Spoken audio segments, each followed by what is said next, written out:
Hello and welcome to Outside Xbox, where you're watching Show of the Week. I'm Jane. And I'm Mike. This week we're coming down from last weekend's EGX Resd, where we got to meet loads of you lovely lot.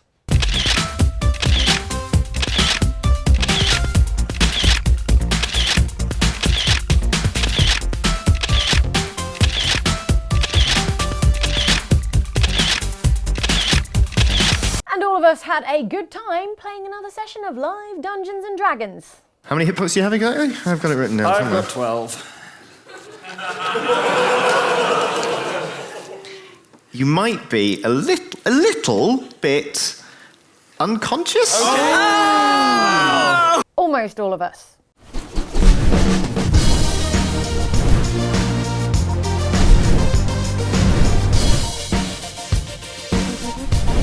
Yeah, that was a busy week. And not just with EGX Res, there were also the BAFTA Game Awards.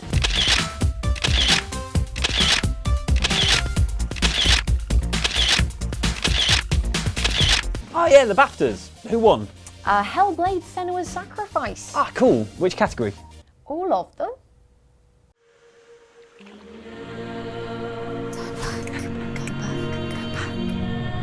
You hear them too, right? They're watching. Can you see them? They're going to do that to you. Actually, it didn't win all of the BAFTAs, Right. but close enough. It was nominated for nigh on all of them, Right. and it won 5. Hellblade! Hellblade! Hellblade. Hellblade. Melina Jurgens and Hellblade Senua's Sacrifice. Those things are heavy. I hope they brought a bag. Yeah, damn. I wonder who has to carry those things home. So Hellblade's coming out on Xbox One as well, It's out, right? It's out right now on Xbox One. Now, I'm imagining a giant flaming sword that you use to smash all sorts of things The with. Hellblade. Am I any close? I mean, there is a sword.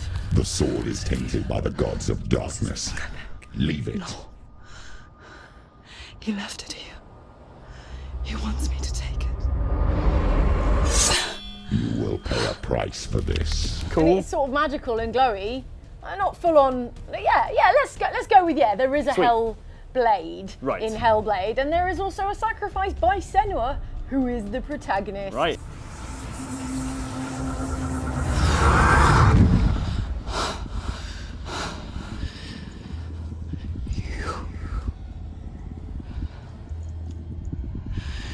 You took him from me.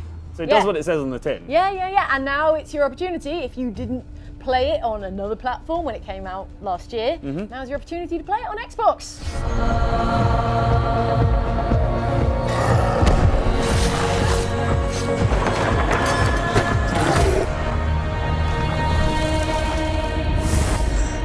Yeah. It's about an extremely tormented young woman. They're coming for me! Going into the sort of Norse mythology equivalent of the underworld. Right. Sort of like a reimagined, if you like, version of the Norse mythology's underworld. Helheim, they call it in the game. Okay. And also in Norse mythology sometimes. Anyway, she's voyaging in there to, well, I don't want to give away the game too much, but to redeem and save a loved one.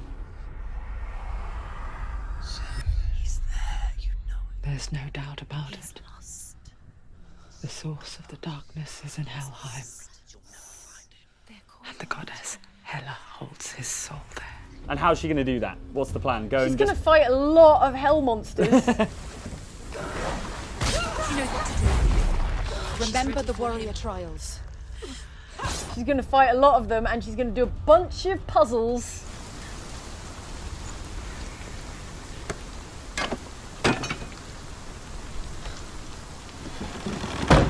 Have a chin wag with the Lord of the Underworld, maybe? And there may or may not be some kind of lord or lady of the underworld going on. The source of the darkness.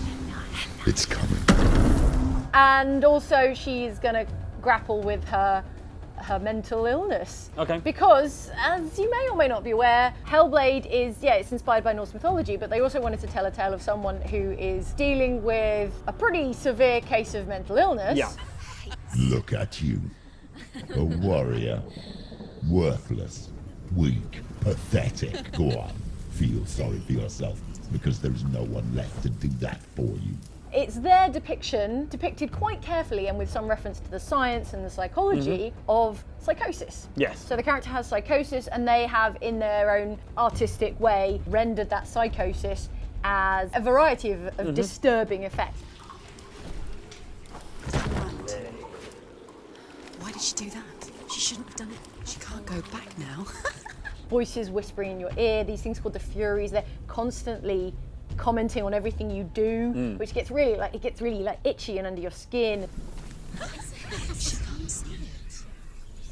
Why can't she see it? When they announced they were going to make it about sort of mental health issues and stuff like that, I was just super nervous that they would totally screw it up. So many pitfalls, yeah. I thought the same thing. It really is a risk, like a creative risk, and a risk in every sense. I will never let you go. You can't get rid of me. I am your shadow.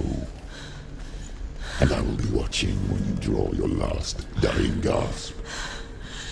I'm not ready to die. It's not an easy subject matter. It's not the funnest subject matter. They have committed themselves to making a really dark, pretty unpleasant game in several places.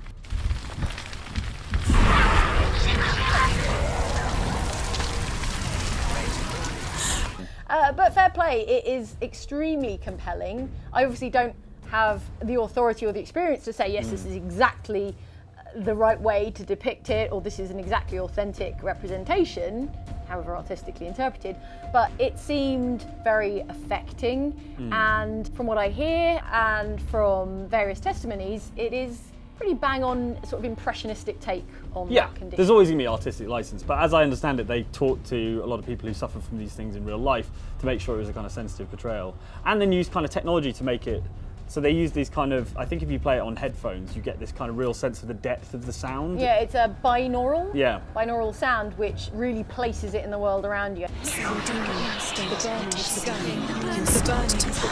gate. The rooms. You can get through. I think when you start playing the game, they're like, you should probably put some headphones on. And I'm like, no, thank you. This is really quite intense enough as it is.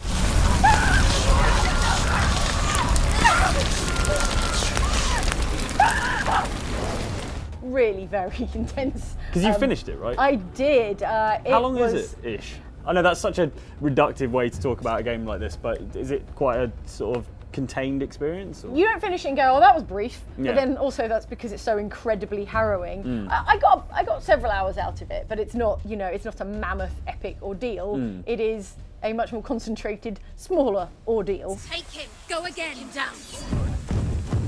One of the interesting things about this is that the lead performance was by someone who was not an actor prior to them appearing in this game, right? What's crazy about it is her name is Melina Jurgens.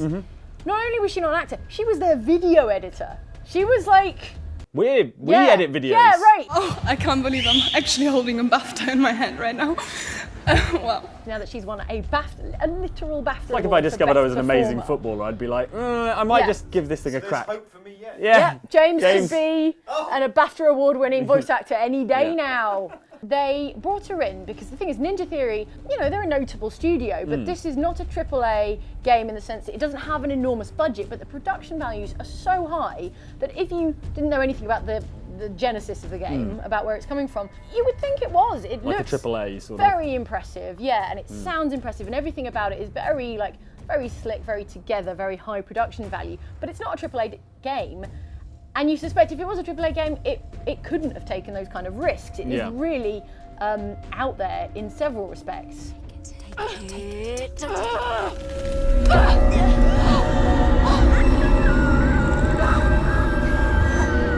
Talking of it being indie, I heard that their motion capture studio was built from stuff they bought from Amazon and IKEA, and was like their meeting room. So their big boardroom meeting room at the studio they turned it into their motion capture studio. That's how sort of indie this thing is. Yeah, they were kind of like plunging together their own motion capture studio in their meeting room, and that's why Melina Jurgens, she was sort of like the stand-in, like the placeholder motion capture, performance capture actor. They were like, we'll get you in there while we sort out the technology, and then I guess we'll go hire an actual voice actor and performance capture artist. And she was just really good.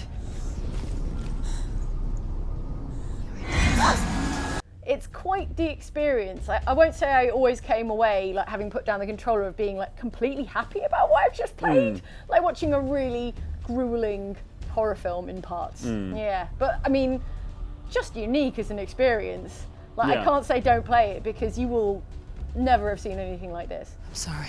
I can't watch this. I actually really enjoyed the combat. There's no HUD elements. It's what you see is what you get, which is really nice actually. And I found it very readable and very cool, and I enjoyed not having that clutter on screen. It made it a very sort of like pure visual experience. The puzzles I was less in love with. Okay. You're looking for patterns and shapes in seemingly ordinary like environments. Right. But the actual mechanical upshot of that, what it boils down to sometimes is that you're trying to align the character with like 3 sticks in a line so that it makes a certain symbol, and then you can progress. And you have to wait for the game to work out that you've done the right thing. There is a little bit of that.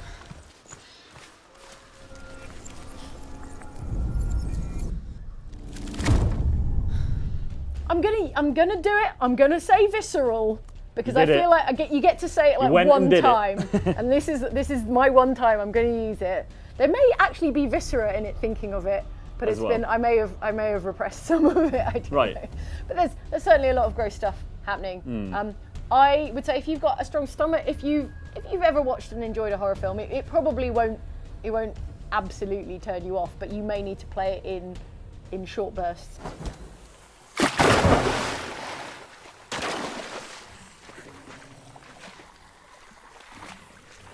What it really made me think about, not to get too dark and deep, is how awful it must have been to have a mental illness before anyone knew what mental illness was. Oh yeah. Because in the fiction of the game, people just think she's cursed because they don't know what psychosis is.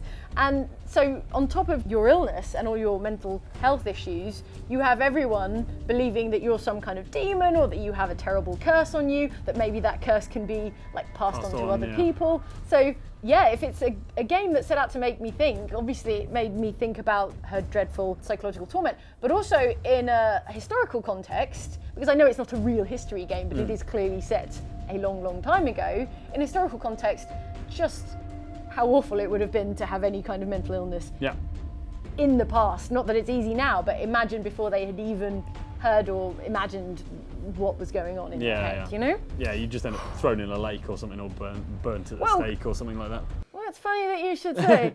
Do you see it clearly now, Senua? The suffering you've caused. This is your fault. You brought this plague to us? Is Norse Hell the one with the lady who's like half a lady on top and then skeleton legs? Oh my god, what are you talking about? Skeleton legs. She looks like she skipped every single leg day. Are you talking about Hela? Maybe.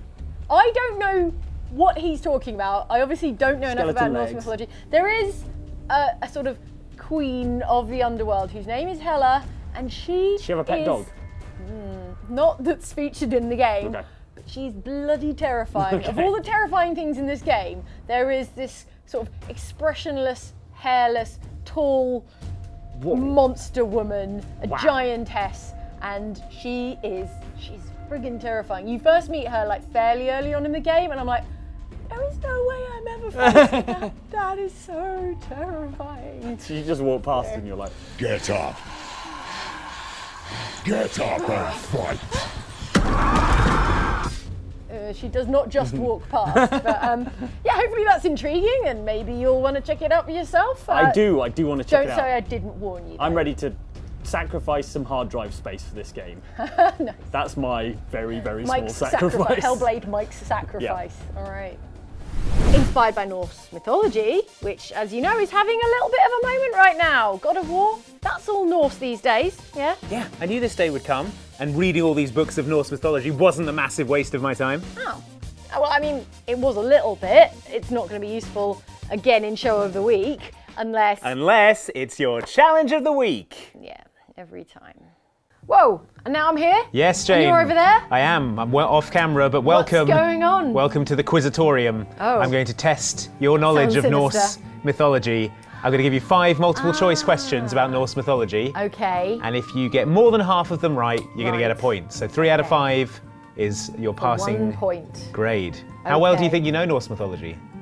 Well, not that well. Not that well. I don't think I'm that. I mean, I know Thor, obviously, off of the films. Sure. All right. Well. I know all about Anthony Hopkins as Odin. Luckily, is that an answer, Anthony Hopkins? No, unfortunately not. But fine. Okay. The first question is about Thor. Ooh, so, is it a hammer? No. No. Damn, she got it. No, wait. Question 1, Jane. Thor is rarely seen without his signature hammer, Mjolnir. But when Thor's hammer was stolen by Thrym, Lord of the Ettins, who demanded Freya's hand in marriage in return, what was Thor's plan to get it back? Oh my days, really? Okay. Yeah. What was Thor's plan to get it back? I'm giving you 3 options here. Oh, okay, multiple choice. Multiple choice, okay, yeah. Good. So A, to get Loki to persuade Freya to marry Thrym, then to escape with Freya and the hammer during the raucous reception party. Good plan. B, to disguise himself as a bride by putting on a wedding dress and veil, charm Thrym with his wiles, and then kill him and the entire party with the hammer when it was brought out for the wedding. Red wedding him, yeah. Or C, to forge a new hammer, but twice as big, so it would from that point be the world's best hammer. Like Mjolnir 2. Mjolnir the sequel. I actually know this one. Oh, do you? It's the second answer where he dresses up as a lady. Answer B. Yeah. Yes, correct. It is to disguise himself as a bride, putting on a wedding dress and veil. I love that story. Can we get Chris Hemsworth in like a wedding veil and just for a project of mine? Additional details, Loki was his bridesmaid, also wearing a bridesmaid's dress. Oh my days, that is adorable. The ruse was almost discovered when Thor ate a whole ox and 8 salmon and drank 8 gallons of mead in one go. Classic Thor. That's the Thorest thing that ever happened. Question the second. Okay. Odin, ruler of Asgard and one of the most important Norse gods, is usually depicted as having only one eye. Yeah. But why is Odin missing an eye? Is it A, he gouged it out in order to be able to drink from a well of knowledge? B, Loki tricked him into tearing it out and replacing it with a hen's egg? Or C, Thor put it out with a mistimed throw of his hammer? Well, Loki is a trickster. I don't believe Thor put it out with his hammer, although that is kind of a Thor thing to do. I think it's the first one though, because I vaguely remember, again, maybe I know more about Norse mythology than I thought. I vaguely remember it's something to do with Odin sacrifices his eye in return to get something. So that sounds like the first answer. Yes, correct? Correct. Yeah. He gouged it out in order to be able to drink from a well of knowledge. Supporting details here, Odin is always doing this sort of thing. He once hanged himself. He lost several bits of himself for sacrifices. He once hanged himself, wounded himself with a spear, and fasted from food and drink for 9 days in order to discover runes.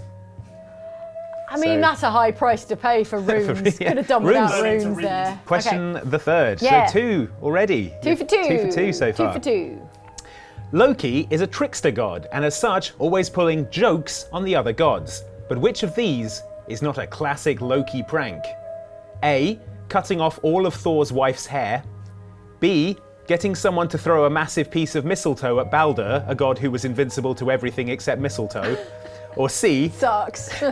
tying one end of a rope to a goat and the other to his junk and having a tug-of-war contest.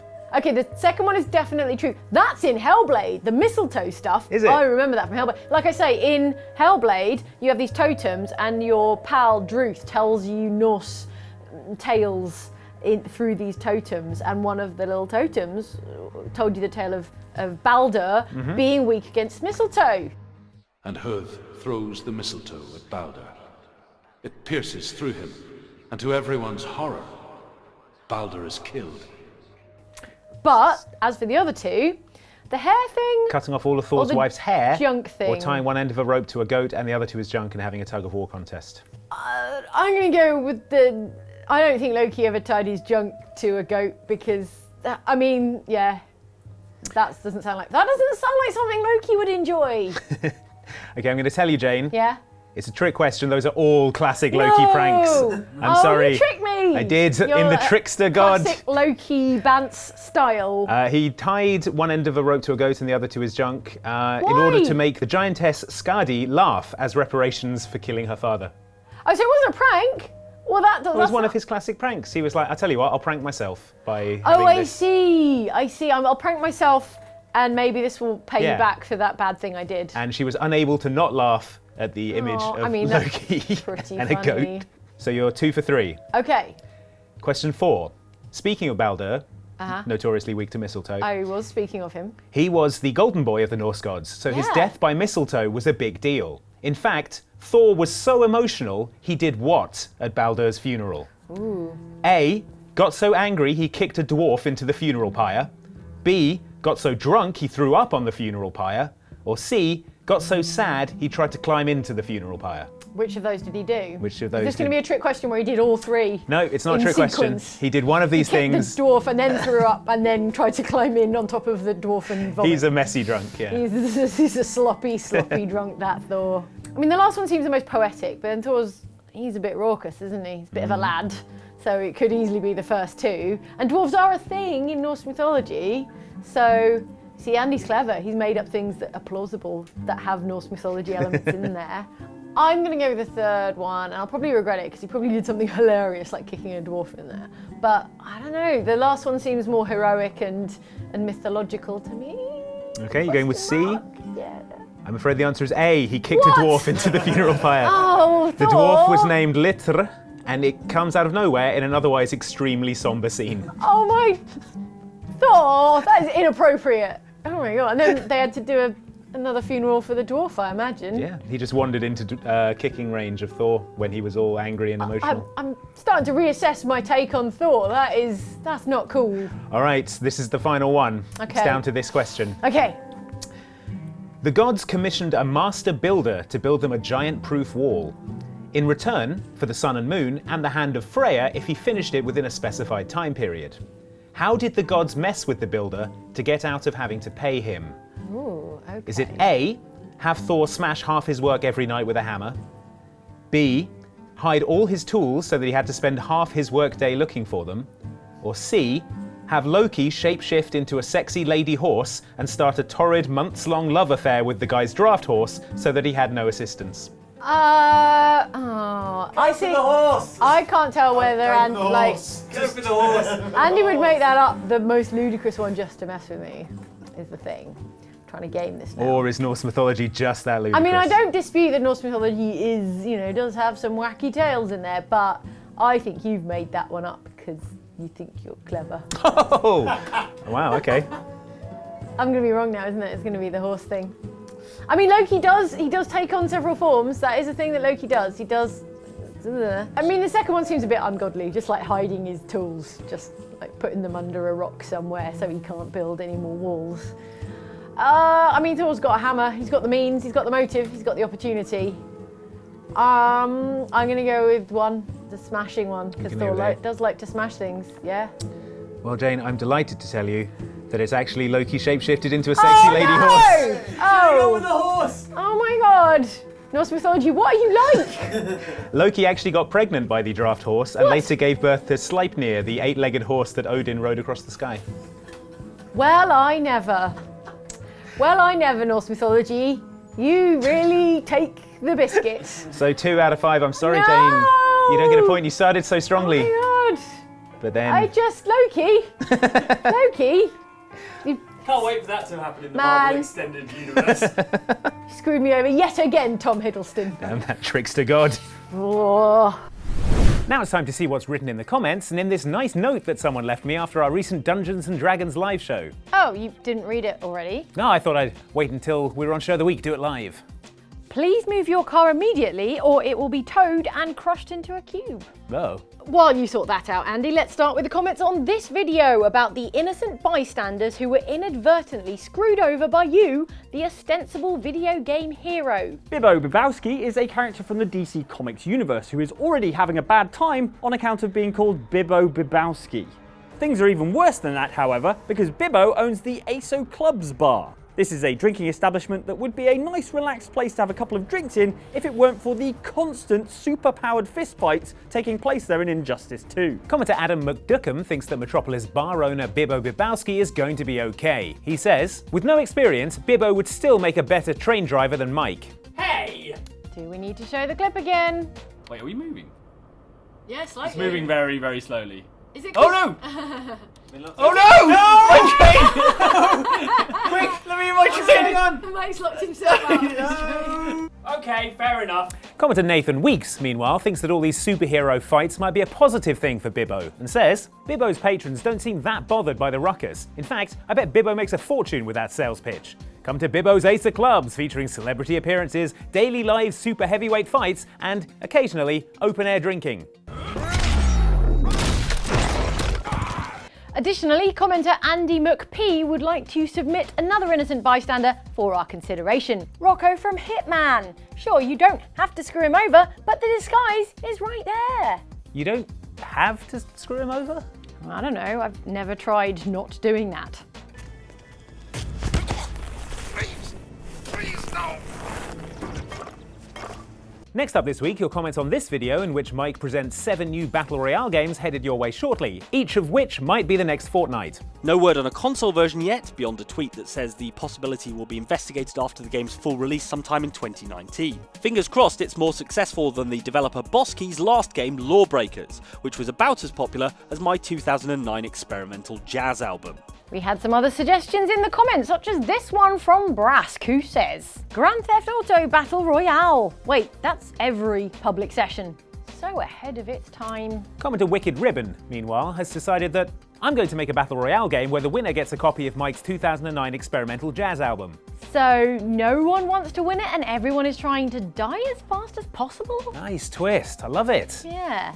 And then on to this comment from the Spongy Mallet, who thinks that it's ironic that there are so many Battle Royale games that the games have to compete in a Battle Royale to see who gets the top spot of most popular game. And also it's a bit like joining the Battle Royale a few months after somebody else already won it because they teamed up with Drake. Finally this week, your comments on last week's show about the bite-sized adventure game Minute, in which we challenged Andy with some Lego speed building. So here we have Black Widow fighting a robot. Here's the House of the Future. Right, with Admiral Akbar on the top. And here's That's how Mike. you know it's the future. Mike's off. And there's me in my car. Driving away. From this ridiculous scene. I've been killed. Again. Commenter Brent Dreyer got what I was going for, saying, with the removal of his legs, Mike seems to have actually merged with the car. He should be thanking Andy for that. Yeah, Mike, 2 points seems fair. No points seems fairer. All right, 1 point's fine. Yeah, just be glad we didn't go with the suggestion of commenter Max Littlewood, who says, I expected Andy's Lego challenge to be Andy trying to walk across a floor of spilled Legos. Well, it's never too early to decide on Mike's challenge for next week. True. Thanks, Max. Real time saver. Chicken aisle! Yeah! There better be damn chickens on Chicken Aisle, it's not just a name. So you're telling me there's no chickens on Chicken Island? Don't worry, Jane. Commenter Nicholas Cross shares your confusion, saying, also, there are in fact women on the Isle of Man, Jersey is not made of wool, and don't bother looking for chocolate eggs on Easter Island. I know, right? I've had it with these silly isles. You've had it with the silly isles? Don't you start. Well, Mike, let me take you on a tour of the dream house of Go the on, future. then. Well, as you can see, the attractive multicoloured brickwork will really catch the eye of any potential buyers in there. Here's the door, the convenient L-shaped door. Right. Not a problem for today's modern woman with no legs. She can just slide right into that door. Lastly, commenter, I'm very sorry, I don't know how to say that name, writes to say, how to sell Andy's house. Wonderful small cottage in central London, open plan and with a beautiful skylight. Modern style decor with light, vibrant colours. Roof terrace with plenty of space. Cost £475,000. I had several viewings this morning, actually. Oh, how'd they go? Pretty good until I accidentally stepped on it. Oh, ouch. That sounds painful. And also a shame. I'm going to go back and have a sit on the sofa. Okay, catch you in a bit. Ooh. Hello? Yes, it is still available. It's kind of a fixer-upper. That's it for Show of the Week. But before you go, don't press the like button. Very good. You passed the test. You're now worthy and may press the like button. May I press the like button? Oh, you mayn't, unworthy one. Thanks for watching. We'll see you next time. Okay, that was great. Do you want to go and get some lunch now? Oh, I can't. I need to go and pick up my car. I lent it to Andy for Resd. Oh, well, in that case, I have some good news and some bad news. Okay. The good news is we can go and get lunch. Cool.